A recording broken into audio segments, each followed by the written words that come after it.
No, some guy sent me this yesterday. We're calling everyone's attention to it. I got some footage of my kids. Can we? Sure. Sure.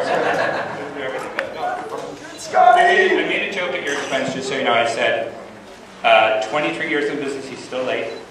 That's crap. You saw me. I had to pack. No, your table is this. Mine's. I have no assistance. My kids are all playing sports here. Who was that? Who's that Cato guy? Who? Your assistant, wasn't he? He's not my assistant, buddy. He's a buddy. Come on. I wish I had a buddy. Bob and I, we used to get. We go way back. We built the chaos of the X-Men universe in the '90s, and had a blast doing it. And it's awesome that Scott and I are back working together at DC. And also, we kind of brushed up against each other with Heroes Reborn, although we didn't really work. Oh, that's right. Yeah, and I think one time we worked. We did 3 episodes of The Beast. Yes. When we were just starting out, Yes. and then that led to J.D. Kinney's first work. Yes. Because you went off to do that. And we were supposed to. Thing. We were supposed to do Alpha Flight at one point. We were supposed to. What was the other one you said? The Posse. Posse, yeah. We used to. We were kind of just breaking in at the same time, and we had all these plans to work together. And then he became really famous, and then he refused to work with me. Oh, you took over the X-Men office. Only after you left. Jim Lee, in our absence, if you guys became the king. I know, thank God. If you guys didn't leave, I would still be. I'd be writing the adventures of this Fox character. I love Fox character. That's correct. Is that from something? You know? I think he's the leader of Youngblood, isn't it? You're the Youngblood guy, right? Stop. Yeah. Tell people what's happening in the Teen Titans. Come on, that's the only reason they're here. How many people are here to talk about Teen Titans? How many people are here to talk about Red Hood? Woo! Yeah. How many people are here to talk about X-Force 1? Yeah.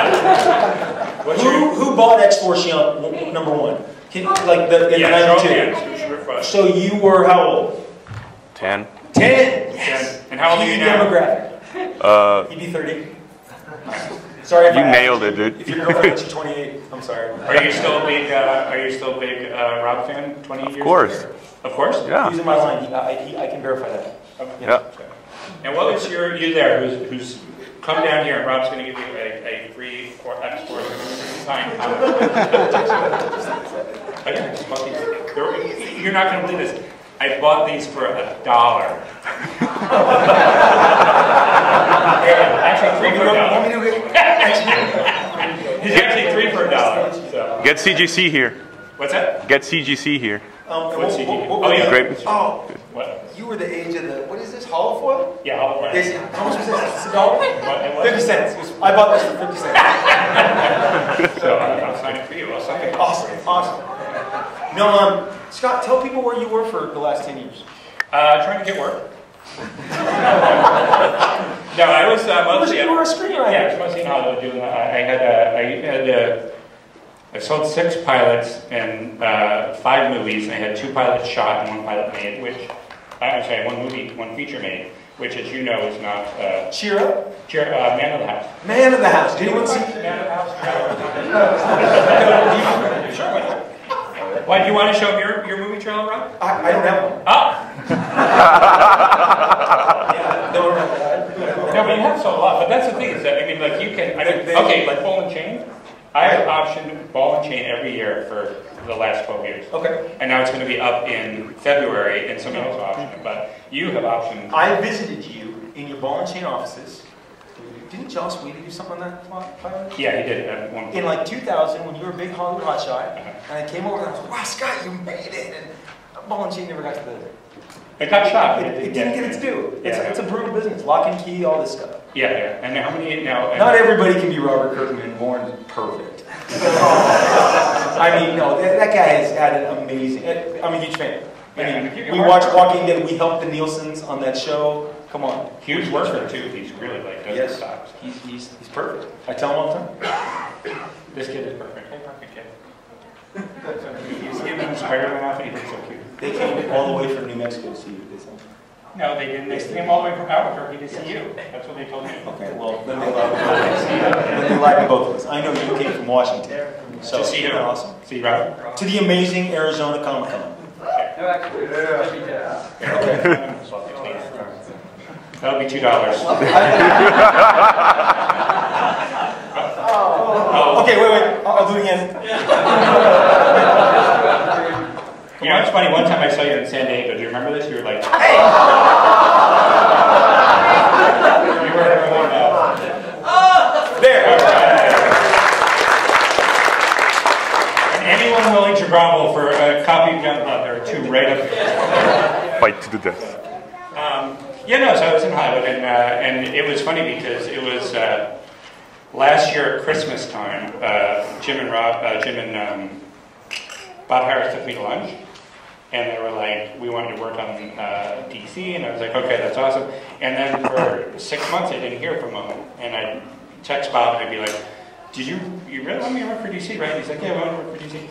And then in Seattle, we went out to a bar afterwards, and Bob was like, you know, you've signed your non-disclosure agreement. We're canceling everything and starting over with number one. And I thought it was a really tremendously over-the-top bold move, and so I was very, very excited by it. So. Did you guys buy a lot of the New 52? Yeah. Woo! I personally think it saved the comic business in 2011. Yeah, sorry.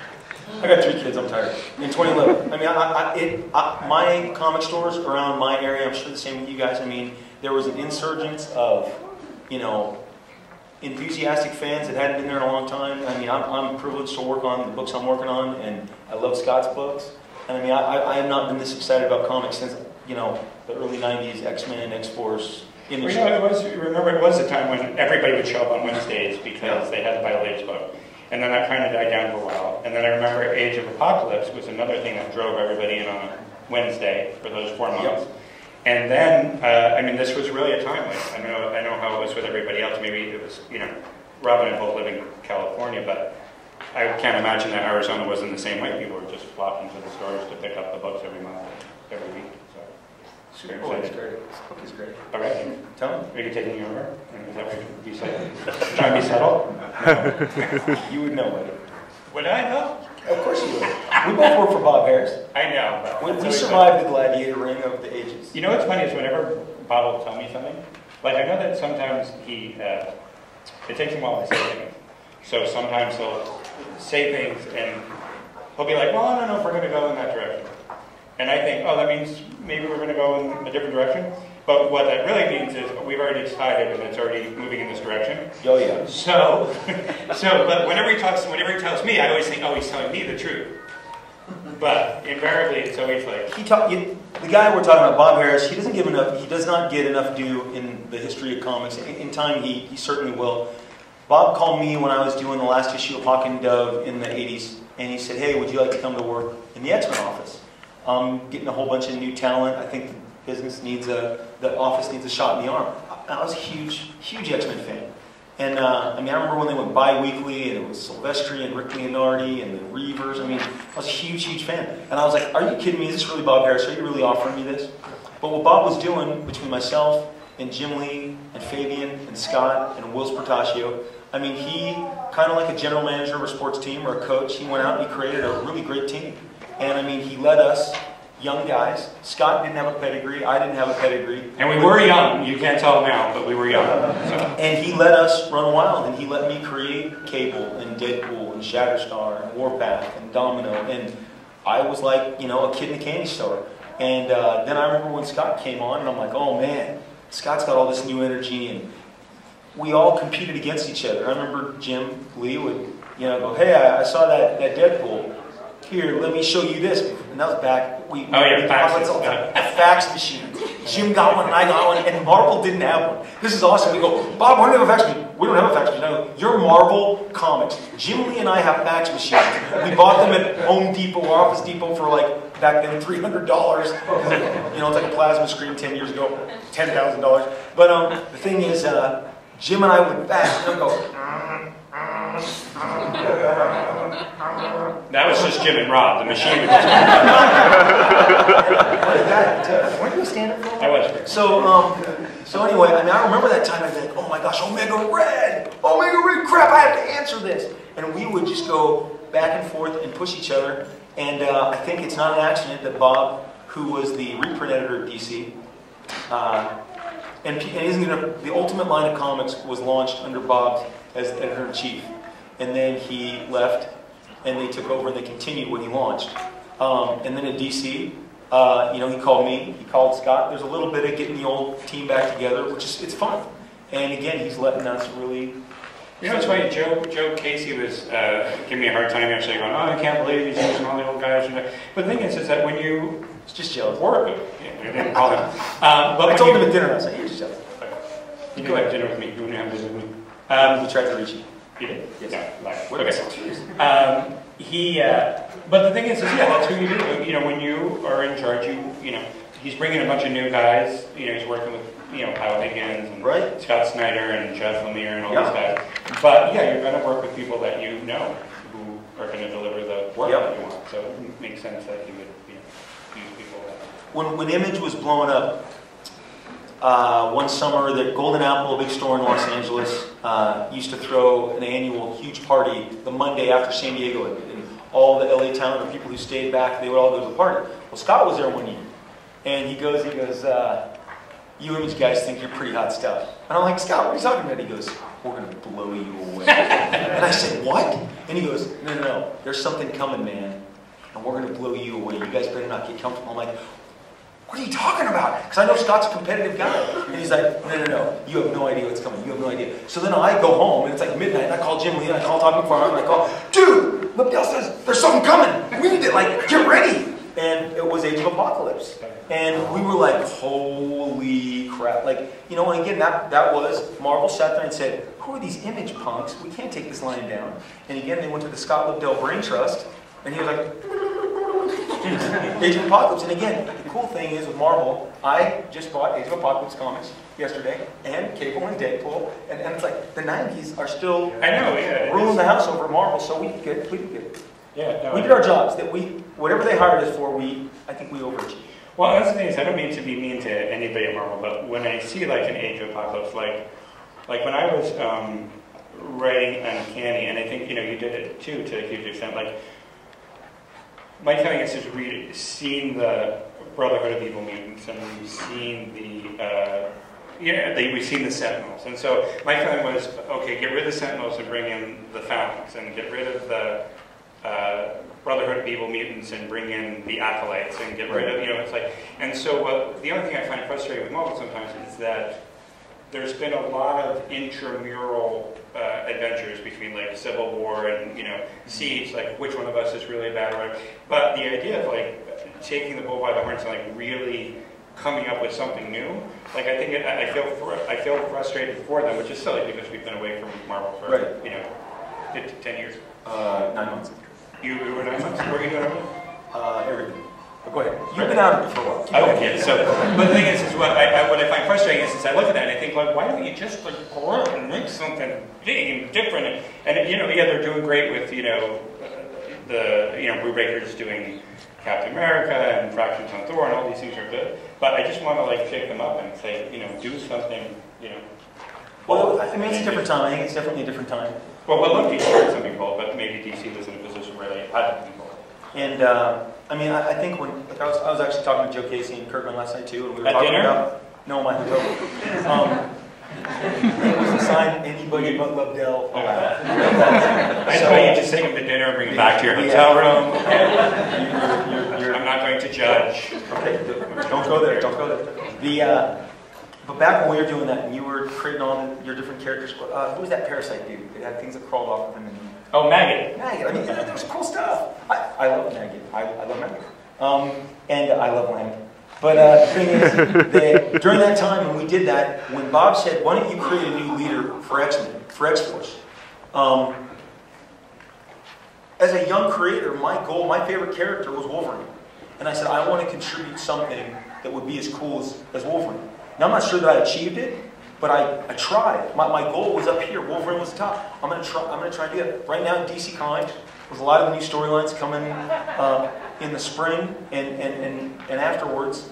I don't know I think with you as well. I mean, I am trying to create a bunch of new characters, and DC is very open. And the idea is to create some new influx, new blood, new characters, new excitement, and that is wasn't the same where I came. When you were at Marvel. The culture of Marvel is different right now than the culture of DC. And I think DC's reaping the rewards. I mean, the sales and the... But it's fun. Marvel will strike back. They're not... Avengers versus X-Men is a huge response. No? It's a big response. It's a big... You say whatever you want. It's going to do well. And it's them not taking it lying down. The companies... I think when the companies are very competitive with each other... The fans Honestly, who's excited about X-Men versus Avengers? Be honest. That's what I think. Okay. How many people are excited about New 52? Woo! You win, Scott. Yeah.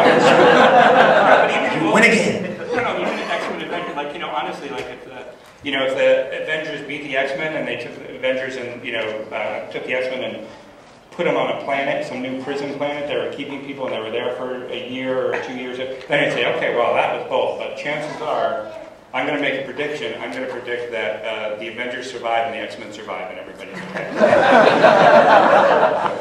but that's what happens too. Like as I think what happens is that when you get assigned to Batman, a writer's instinct is like, I want to tell my Joker story, or I want to you get the X-Men, I want to tell my Magneto story, and we see it with Grant came and did his Magneto story, and people come on and they want to do their take on the classics, and I think you and I have always been of the mindset of like, okay, yeah, there are classics, but let's work on the new class. Let's introduce that character or something. Like I look at Age of Apocalypse and oh, did we find them? Testing, no? testing. Oh, somebody's leaning against the. Yeah, you're leaning against the light. Wait. Go ahead. Yeah, like I say, I think it's just a matter of like like I say, you look at Age of Apocalypse and it's back 10 years from now. They did Foundless Covenant, it's back 10 years from now. Even X-Men Cable, I saw Cable talking to a character called Blacksmith. Yes. Which did I invent him or you invented it? I think I invented him for Scott Lobdell, right? Or no? I'm telling you, Jeff Loeb will tell you he invented it. Oh, Jeff Loeb will tell you he invented Spider-Man and Fantastic Four. Well, I read an interview where he was like taking credit for Cable, and I texted him. I go, "You're kidding me, right? Like, what? Are you delusional?" But we love you, Jeff. Whoever's videoing this. But he's also everyone in comics is crazy. But you know what you're saying? Is Scott Snyder comes into Batman, and are you guys reading Batman? It's the best book out there. Yeah. And what's it called? The Circle of the Owl. What's it? Yeah, Order of the Owl. Order of the Owl. You're like, this is my favorite Batman story ever, and he's not doing another Penguin story. Yeah, he's doing, and that's and again, to me, it's exciting. Court of Owls. That's it. It's killer, and this stuff is fantastic, and I think that's the energy that's going on there. But I mean, look, I'm different than you. I root for Marvel. I love the characters. I love the books. I hope this stuff does well. But you work for Marvel? I root. Oh, root. Oh, no, I root for them, but I just root for them in a totally different way. I root for them because I want them to be bold, and I don't think they're being bold. I think they're being, like, honestly, X-Men versus Avengers could be very entertaining, but it's a very safe move, unless the Avengers are going to go on the run and fight the world that fears and hates them, and the X-Men are going to be, the new government-sanctioned team, or something where you go, holy moly, I didn't see that coming. But I think we already know how X-Men Avengers ends. What do you think? I think I do. Let's all meet back here in 4 months. And Rob will sign the rest of the... Scott was an original architect of the X-Men, so I think he's well within his... I know, what is up with this architect? Like, I think the DC should be like the plumbers or something. The hard hats. The hard hats. The hard hats? That's good. Okay, we're now the hard hats. But if you're an architect and you're not creating anything, isn't an architect create something? That's what I don't understand. I think yeah. That's what I don't understand. Do you guys want to ask us questions? We're crazy. We've done this for 25 years. We've done a lot. Yes, sir. We can answer your questions. Yes, sir. No, I don't know anything about The Walking Dead. Do you guys find it difficult to accept the changes that get made to the properties you created through Marvel when they start to change continuity and storylines that you guys had already established? I don't. It comes with the... I knew going in... You've really never heard me bitch or complain. It's been 25 years. Cable and Deadpool going in different directions. I think Deadpool needs to be better. And you know why I know that? Because you guys tell me. I travel the country going to conventions. And I go, well, I'm not really excited about this book right there. But then people tell me. And I know when Deadpool was introduced, he walked in to the mansion and he took down the entire New Mutants team, who were pretty formidable. And he dropped Cable to his knees. And the only thing that took him out was a surprise whack by Domino. People go, wow, he was kick-ass. Before he started talking to himself and became Daffy Duck, he was pretty formidable badass. The Fabian miniseries, the stuff that Joe Mad did, the early stuff, I mean, he was a formidable guy. Now he's a little bit of a nut job. And I think, I hear from people, they would like him to go more to the center, rather than way off. But and that's what I enjoy Deadpool the most. But I also pick up Deadpool Max. I think it's funny. I mean, there's a place for everything. I just think he feels like he's spun a little out of control. But there's been some great Deadpool stories, and certainly as he great spins Deadpool out of stories. control of his sales. I mean, that whole like Deadpool 80 part crossover. You never know. Well, like, you don't know if because they put out 8 Deadpool comics, it fractured him, or if the comics weren't any good that it fractured him. Because everyone's got a different opinion. I remember when they came to me, and I talked about this on a podcast recently. They came to me and said, "I'm in Hawaii with my family. Phone rings. It's Axel Alonso. He's like, hey, I want to put you on Deadpool court. What do you think?" And I'm like, that's how he talks. And I said, Deadpool. He's never called me, so I have no idea. I said, what Deadpool court. Here we kid Deadpool, lady Deadpool. And I go, in my mind, I'm like a bunch of kick-ass ninjas, like storming the jungles, taking out Hydra. I'm in. I'm like, that's killer. And then I got the plot, and they have a spaceship that looks like Deadpool. And I'm like, oh my gosh, what have I agreed to? But I agreed to it, so I drew 9 issues and did my best. But the entire time, I'm like, this is ridiculous that they're in a cantina on some Tatooine. It's not what I would. And do I believe my vision of it would have been more commercial and well received? I do. I mean, I'll be bold enough to say yes. But I signed on. I didn't sign on as the writer. I signed on as the artist. I was a good soldier. I did my work. I'm proud of those pages. But it was a different. And when he offered it to me, I didn't know that there was going to be 5 more Deadpool books at the time. So I learned. 24 years in, I go, man, I still need to ask more questions about this stuff. So, but like what they're doing with Cable right now and the extinction, I enjoy it. I mean, I think, Jeff Loeb has a passion for Cable. Again, he's the creator. Put himself in some sort of creator ownership. So, my contract doesn't say that though. So he has a passion for it, and it's cool. It's cool. I believe that Cable is powerful enough to take out all the Avengers, so it's cool watching him do it. Go ahead. I wrote Cable for a long time, and I don't think that he could take on anything. I created him. I'm going to disagree. Fight. I insult better. We're like a couple of little kids in the clubhouse right now. Okay, go ahead.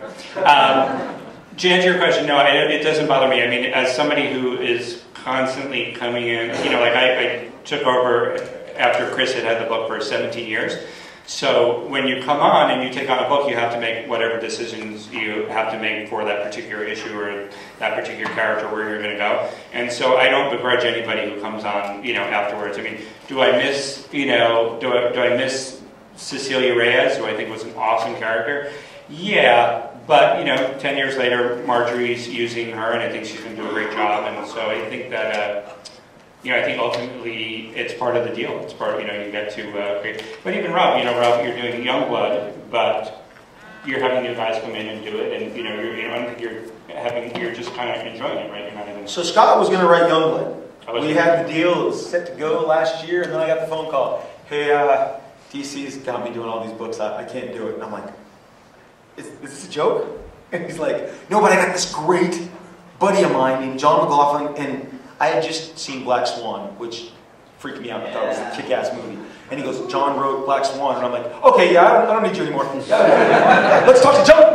And the thing is, though, then John sent in his proposal. And I got my iPad, and I'm sitting waiting to pick my kid up from basketball. Checking the mail, and I'm like, okay, he's still practicing. And I get this email, and I get this proposal. And it's killer. I mean, I was like, I can veto anything that I think stinks. And I was like, oh my gosh, this guy is fantastic. So Scott did a nice swap out. It was like, took the prod and gave me Dwayne Wade. That's good. I'm good. So, but no, I mean, and John. Well, it's really annoying. I'll tell you the truth. Is that they said I can tell you the story now since we're here.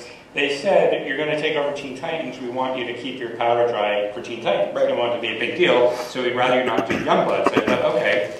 And then they turn around and hire Rob, who's relaunching Youngblood. with like, you know, all these buttons. I'm thinking, well, okay, so it can't work for Rob, but Rob can work for them, so it didn't make any sense. Hey man, it worked out for the best. What we're trying to say is, you gotta stay out of these guys. Profit, there's a new comic called Profit. You guys might have picked up Profit in the 90s.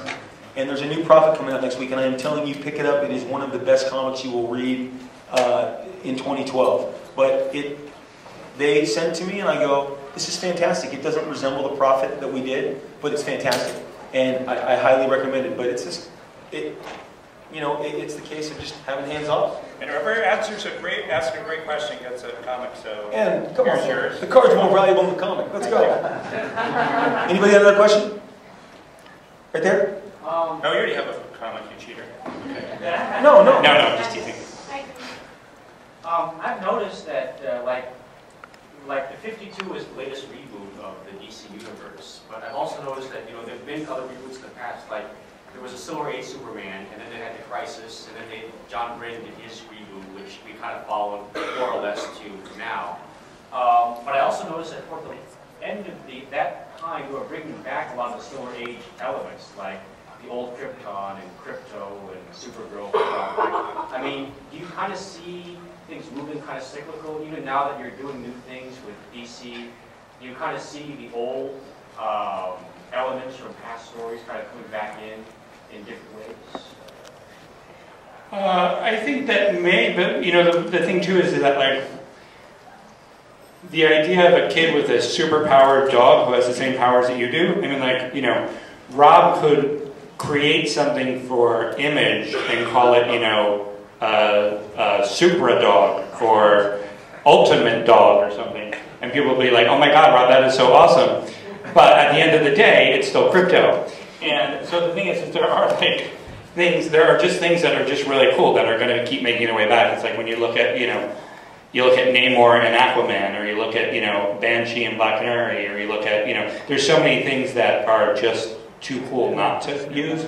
So, I mean, like, ultimately, I am going to do a 2-part adventure in Red Hood where Corey once again takes command of her old ship, and Roy and Jason are going to be completely blown away by the fact that, like, in space, Corey is seen as, like, part Blackbeard, part Patton. They're going to be like, holy, because she's just way more awesome than they ever suspected. But what I really want to do is to end with them finding this dog, in space, this, scrappy white albino dog, and make crypto part of Outlaws. But I am telling you right now, as I live and breathe, that will never happen in a million years. So it will never let me do that. But it's what I want to do. So, but yeah, I mean, so there are going to be things that keep coming back, and I mean, I think with the reboot, you have an opportunity to do cool new stuff. All these ideas are fantastic. I mean, people argue all the time, oh, the first original, everything comes from Superman, or everything comes from Batman. I mean, there's a certain truth in that, but it's just all the new takes and the new stories that people have to tell. I mean, I thought Grant Morrison, his All-Star Superman, was like the perfect 12 issues of Superman I'd ever read. And I've read 30 years of Superman, but he took his little tweaks, and it's great as a reader. But when you have something like a reboot this massive, I mean, I remember at New York Con, you weren't there, but your editor was, and she said, this Teen Titans team is the first Teen Titans team in this new. What? No, come on. She announced that. It's online. And I go, that's cool. It's bold. There was no other. I mean, clearly, like, even me as a fan, I picked up Teen Titans #1 in 1980. Cyborg, awesome. Well, now he's tethered to the Justice League. And I think it's fun. It's a new direction. Yeah, I like, I mean, it was fun. I was surprised as the farther ahead I got, the more surprised I was that they were going, okay, keep going, okay. So there's a lot of free reign. I've got a couple of upcoming storylines that I called them and I said, hey, can I do these characters? Fairly popular, hasn't been seen yet, got a strong fan base, and I said, can I use him? And they said, yeah, go ahead. I'm like, serious? So I called them and I said, hey, you were okay with me using that character, right? Something like that, because you never know, like, after you hang up the phone and lunch happens and dinner and the next morning, maybe they've changed their mind and rerouted the character. I'm like, no, go ahead. And then it's like, hey, are you going to send that design to Jim Lee for him to approve of that character? And I'm like, So this is real. And then suddenly you do it, and then the check comes and you go, it's real. Okay, and now they paid for it, so at least I'm a little step. Can I guess who that is? The next step is probably can't tell you. The next step, no, don't. And the next step is actually printing the book and then getting it. You go, it happened. But how many people want to know? I can't tell you. No, I know, but if I guess, I like my house. I don't want to be sued. why did you sign it? Well, you get those non-disclosures. Those No, it's for 1 year though. That doesn't count forever. Okay, mine's still in effect. Thanks. Aquaman. Okay. Well, But they're very open to letting us make bold moves with some of these characters. I mean, there's also look. When people go, hey, who's your favorite stuff in the DC universe? I'm always going to go to the obscure stuff. I love the Doom Patrol. That's not the characters. I love OMAC. it's actually. I love OMAC. I love what they're doing with OMAC. I realize it's kind of a niche, but I love all that Kirby stuff. I love the New Gods. They can tell you every once a month. They go, can I do something with the New Gods? Rob, we haven't decided that yet. Click. And you go, okay, they're going to make some announcement of it. You can't not do the New Gods. I mean, you got Darkseid of the Justice League, right? He's in the Justice League now? That's awesome. Now that's cool. That's what I was talking about. If Apocalypse joined the X-Men, I would be there for that. No, That's Marvel. yeah, that would be boring. Come get your free signed comic. Yes, you're You there. want a Baseball Deadpool cap. card or a cable card? Are you wearing a baseball cap? I shouldn't have said baseball cap. Okay, thank God. I thought either that or really bad toupee. I'm like, oh my God, I just pointed out this guy's toupee that looks like a baseball cap. I mean, it's so awkward. Okay, sorry. Can I ask a question to each of you?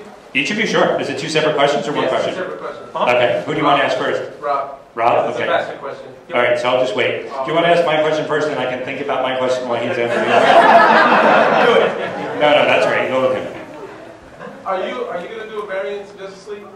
No. No, I haven't inquired. Sorry. I'd love to though. I know, I would love it. There's time. Thank you very much. A variant cover? Yeah. You don't want to cover. You want the whole thing, dude. No.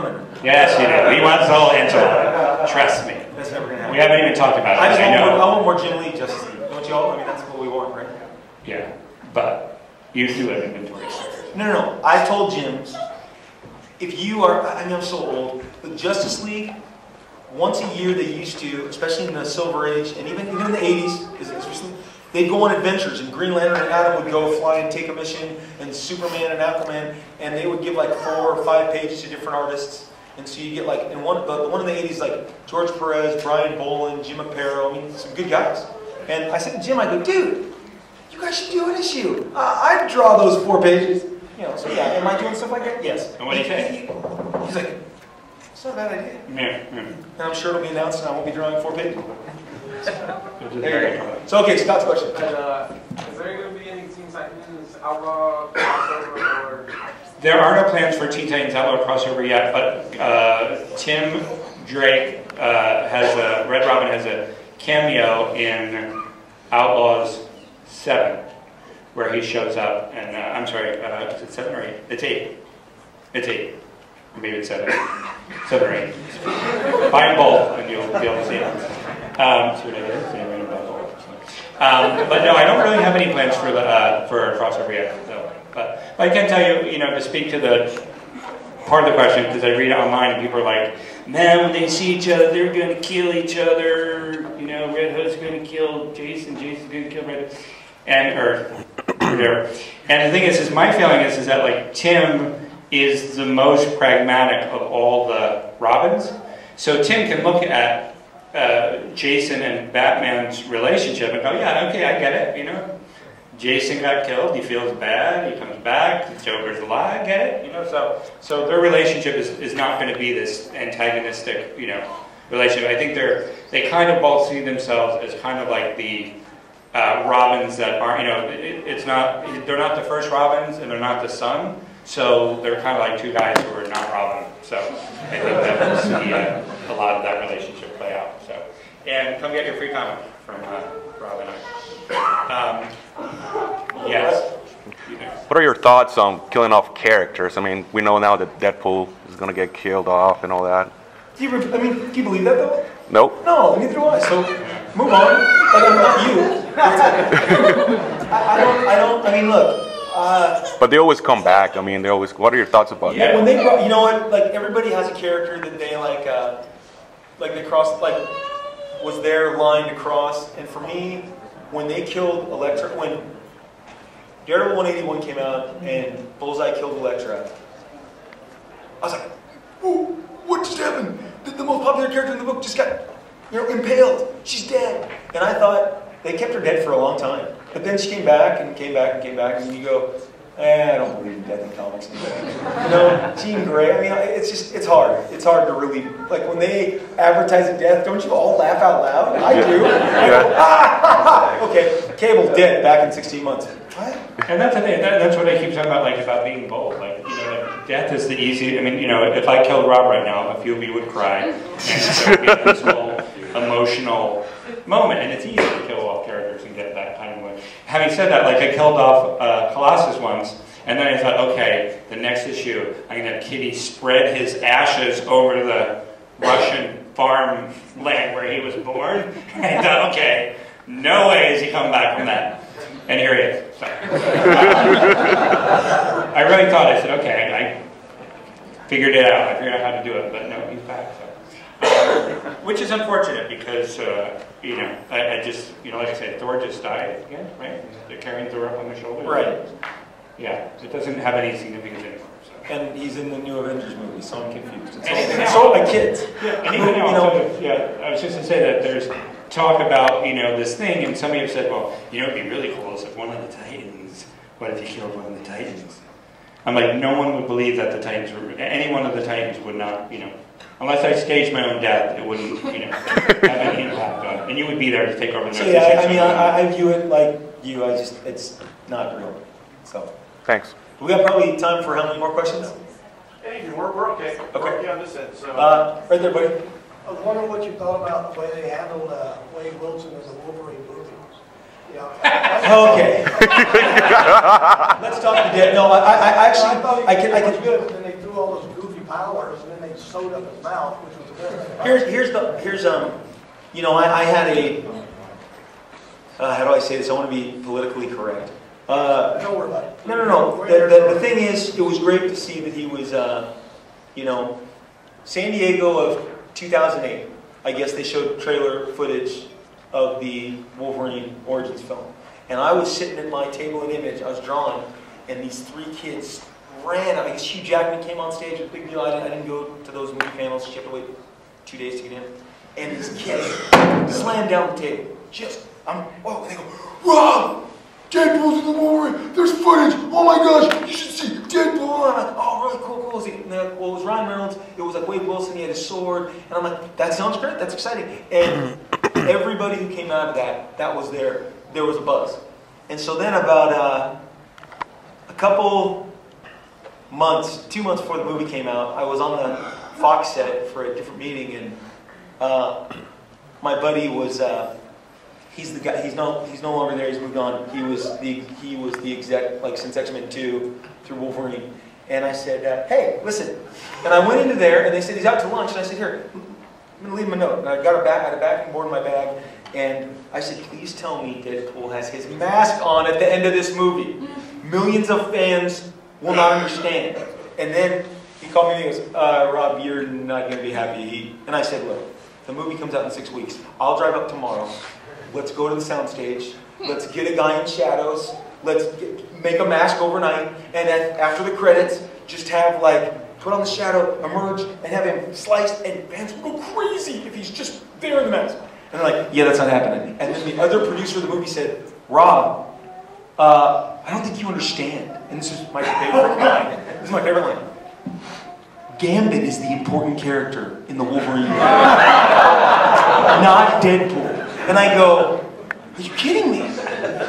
Cut to, movie comes out, and people, look, I loved the first 10 minutes of Deadpool in the movie. The last 10 minutes, I was like, what? What? But exactly. Bottom line, let's go to today. They've got a great director on the movie. They've got a great script. I may or may not have seen some sort of test footage that would blow your mind if you saw it. And you go, holy crap, and that's Deadpool in costume. Katana swords, guns, shooting people's faces off, and making you laugh. And I may or may not have seen something that looks just like that. And because they, you've got what would amount to the first R-rated X-Men movie, because that script is R-rated. Yeah, I read this. And and they are determined. So when you've got something that, you're a big fancy exec, you go, R-rated X-Men, I don't know if that happened. And I'm like, Expendables, R-rated, gazillion dollars, do it. When I grew up, Die Hard was R, Predator was R, let's keep going. The weapon was R. Everything we watched was R. So I'm like, this will do great. But they may or may not have wanted to shoot about 8 minutes of the movie to see how it would play. And all I can tell you is it's close. It's closer than it's ever been to going or going, nah, that's too scary a proposition to make an R-rated Deadpool movie. And the other thing too is if you look at the Wolverine movie, the DVD, do you have the DVD? Yeah. Did you see that special feature? Because there's actually a feature where they show Ryan Reynolds when it's Planet Deadpool, and they have Ryan Reynolds' face is floating through space in a ship. So you're going to want to. I mean, I'm telling you, they know that they had something in their hands. Because I got called 6 months later to come to the offices and say, "What do you think would be right about a Deadpool?" And I said, well, here, let's start here. And I gave them a bunch of, what I think we'd all want to see, what I want to see. And I probably have the same desires that you do. So, it's in good shape here. Maybe not the exact same desires, Rob. Thank you very much. Thank you, sir. Any other questions? Yes, you there, the girl who, him? Okay. No, I've been dying to ask you this since I found out about this backwards. But anyway, I just want to know the thinking was behind the trial of Gambit, and if you actually had planned to bring him back, because you did eventually, but I just wanted to ask about that. Well, I wrote a plot for Trial of Gambit, and they only used the first 4 pages because that was drawn. And I forget the reason why I left earlier. It's probably, everybody was really cranky at the time, so I was just like, fine, you're going off in a different direction, let the new guys take over, and instead of me doing 350 and then having them go off in a different direction, it made more sense to let them use 350 to use the new direction. So I don't really, I have no memory of what I was going to do with Gambit, other than to know I was not going to leave him in the Antarctic. That's the only thing I know. I would not have done. And I always thought that was kind of strange that they left him there in the middle of a snowbank. But, yeah, it was kind of odd. But yeah, so I don't know. But I don't really recall. I'll tell you though, it's funny. I don't know how you plot, but did anybody read Teen Titans 3? Okay.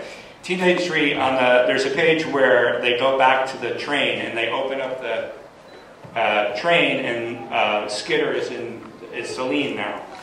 And I wrote the proposal for the series, and I wrote the character thing, and I wrote issue 1 and 2, and I got to 3, and I knew that Robin was coming back, and I knew that he was going back to the train.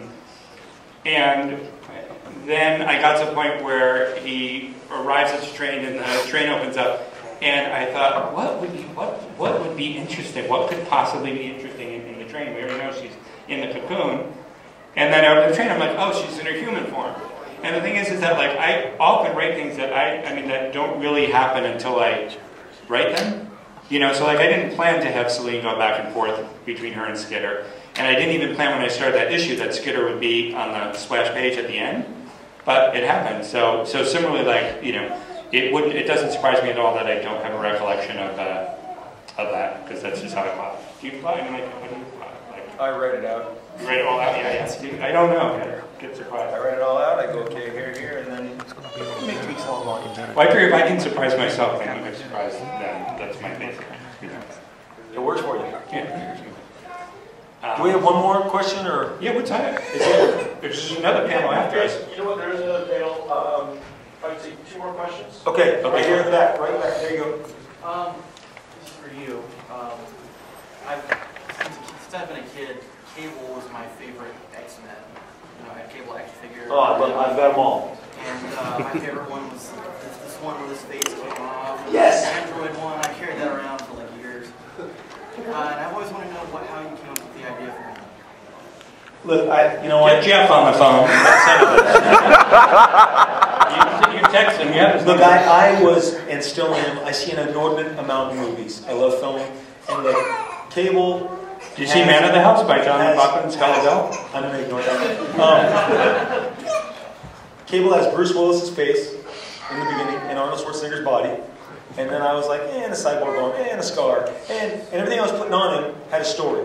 I'm like, how did he get the arm? How did he get the scar? How did he, but when I knew I didn't want Professor Xavier, and I didn't want Magneto, so what neither of those guys were a balls to the wall, commando, action hero. And, I just knew that he came from the future, and he said, I've seen how all of you die, and if you don't want that future, you'll listen to me. And again, Bob Harris let me run with that.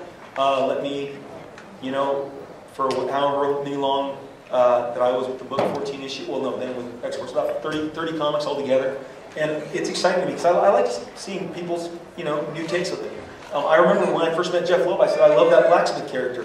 He's fantastic. You've given him like a Yoda. And Loeb's like, really? Like, you like him? And I'm like, I think he's awesome. And then I did a Prophet Cable crossover with Image and Marvel, and I put blacksmith in there, so I put my money where my mouth is. So like I said, but I was 21 years old, and in my head I'm going to put Terminator and Die Hard in one guy. These are my favorite movies ever, and this will be awesome. And then I created a bunch of mysteries, because I love the Wolverine. To this day, we don't really know his story, and I love that mystery about it. One last question. Yes. You right there.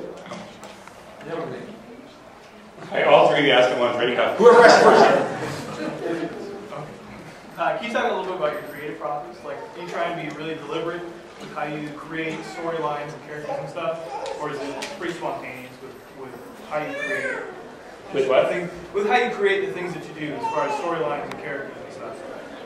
Well, like I say, I always try to surprise myself, and often do. I don't really, Fabian and I used to have this thing where Fabian would say, I'd say, yeah, next issue, I think. And he'd be like, what do you mean you think? I have 25 issues plotted. And I'm like, well, 25 issues is like, I think if you get too far ahead, it makes it less spontaneous. And, so I try not to think too much farther ahead than, the next issue or the next 2 or 3 issues. And, but some guys plot forever, so. Robert, would you, you're about that, what issue now of Walking Dead? Like, Well, hold on now. Sure, come on up. This is where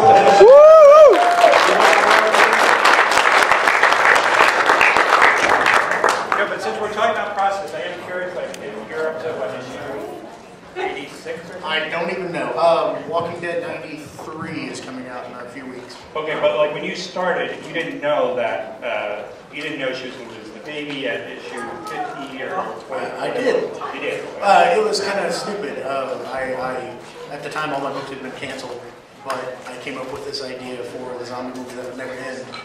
And I pitched it to Image and didn't know how many issues it would last, but I did have like a rough idea for I had everything mapped out through the prison arc when I pitched the book. But it's like you say, like I throw, yeah, so up to like 48, I had like a rough idea. I knew they would get to prison. I knew that things would happen. I don't want to spoil anything for people that haven't read it.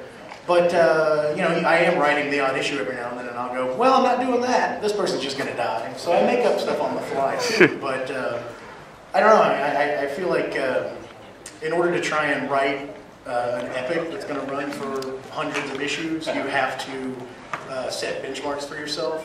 Otherwise, I find that I'll be spinning my wheels. I don't know what I'm going to do. Maybe it'll come up to something interesting. I feel like if I'm always working toward a benchmark, it keeps things moving. Well, and they say there's an expression, you have to slay your children. Are there people that you have killed off where you're like, oh man, I did not want to kill that person? I mean, almost every one of them. I mean, I still sit around going, oh my God, if I could just write another scene with Axel. Or, oh Lord, I really wish I was writing Tyrese right now. There's a lot of characters. Again, Tyrese died? Yeah, I mean, I spoiled things for him. He got his head chopped off. When? In 46? I'm way behind, I'm sorry. He's like, I love The Walking Dead. I don't know, who's Tyrese? What's going on? I know, but I know he's read issue 87 and issue 90 something, so I think you bounce around, don't you? And you're like, a little bit. Yeah. Well, hey, thanks everybody. I think Robert's panel is next, so thank you for coming.